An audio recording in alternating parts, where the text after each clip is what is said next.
Tunghayan naman natin ang mga balita mula sa bahagi ng Mindanao.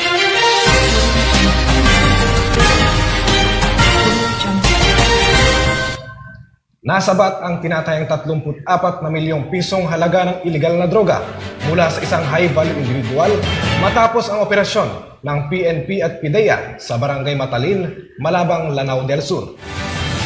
Ang matagumpay na operasyon ay resulta ng pagsusumikap ng pambansang pulisya na gawing drug-free ang ating bansa.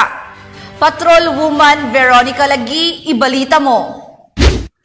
Nasabat ang tinatayang 34 million pesos halaga ng shabu habang arestado naman ang high-value target sa isinagawang bypass operation ng PNP PIDEA sa Barangay Matalin, Malabang, Lanao del Sur noong 8 ng Abril taong kasalukuyan.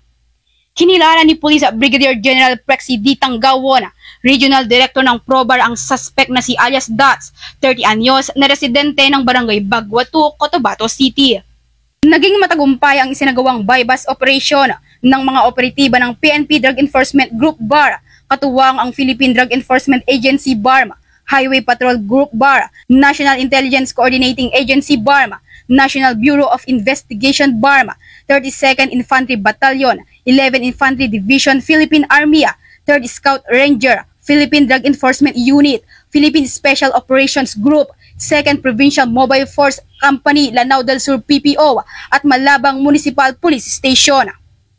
Nakumpiska mula sa naarestong suspect ang 5 piraso ng yellow aluminum foil bags na pinaghihinala ang shabu na may timbang na 5,000 gramo na tinatayang nagkakahalagang 34 million pesos, bypass money, isang unit ng mobile phone, iba't ibang uri ng ID, mga resibo at isang unit ng Toyota Avanza. Samantala, maharap ang naarestong suspect sa kasong paglabag ng Republic Act 9165 o Comprehensive Dangerous Drugs Act of 2002 kapag napatunayang nagkasala ito. Ang naarestong suspect ay kasalukuyang nasa kustudiya ng PIDEA BARM para sa dokumentasyon at tamang disposisyon. Patunay lamang na ang pambansang pulisya ng Pilipinas ay lalo pang paiigtingin ang kampanya kontra kriminalidad at hinihikayat ang mga mamamayan na suportahan ang pulisya sa pagkamit ng ligtas, tahimik at maunlad na bagong Pilipinas.